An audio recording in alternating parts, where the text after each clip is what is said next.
Hello, hello mga mi! Magandang araw! So, another day, another vlog na naman tayo for today's video. Ngayong araw, ipapakita ko sa inyo kung ano yung nagiging typical day ko habang ikukwento ko naman yung mga karanasan ko sa PUP Open University System para magkaroon lang naman kayo ng idea. So, simulan natin noong first year ako. Masasabi kong medyo manageable pa ang workload that time. Pero may isa talagang subject at professor na tumatak talaga sa akin at hindi lang sa akin, pati na rin sa mga kaklase ko. At hanggang ngayon, lahat ng tinuro niya at tips na natukatulong sa amin ay nadala namin hanggang sa research. At aside from that, more on papers, research at introduction sa iba't ibang subjects ang first year namin. Yung NSTP namin noon ay online lang din. Gumagawa kami ng projects gamit ng recyclable materials at nag-assess kami ng komunidad namin kung prone ba ito sa baha, lindol o kung may malapit na fault line. Sa PATFIT naman or physical education, doon talaga kami nasubok kasi may mga walking activities, exercise videos, locomotor at non-locomotor movements, at kailangan pang i-record at i-submit ang mga video outputs namin gamit ang G Drive. Nako, kahit tanghaling tapat, nag-PPE pa nga kami. Pero iyan lang isa sa mga nakakamiss lang din kapag binalikan namin yung mga ganong story or pinagdaanan namin mga kaklase.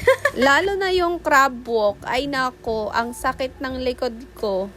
Tapos pala dito sa PUP-OUS, yung mga napansin ko ay hindi lang din pala siya nakafocus sa traditional exams. Or siguro iba-iba yung approach ng bawat professor. May ilan na gusto nilang makita kung paano ka mag-isip, magsaliksik at makipag-collaborate sa mga kagrupo mo. Kaya mahalaga rin ang mga communication at teamwork sa mga kaklase. Ngayong third year, medyo mabigat na talaga dahil nandito na kami sa exciting part, ang thesis. Char.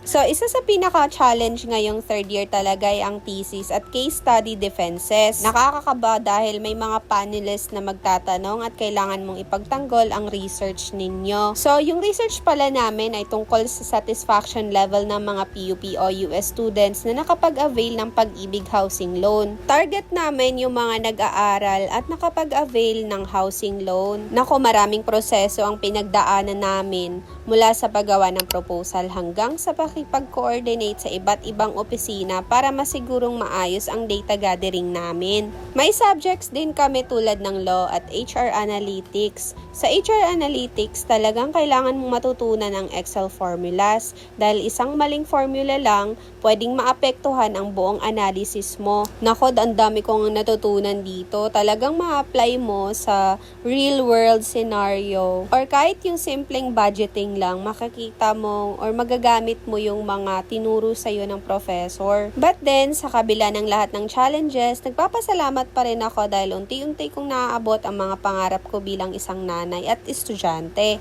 Hindi man madali, pero bawat puyat, bawat research at bawat requirements na natatapos ay isang hakbang papalapit sa diploma. At habang nagpapatuloy ang araw ko bilang mommy, student at future HR professional, patuloy lang din akong lumalaban. So, hanggang dito na muna mga mi. Maraming salamat po sa panunood at magkikita-kita tayo sa susunod kong vlog.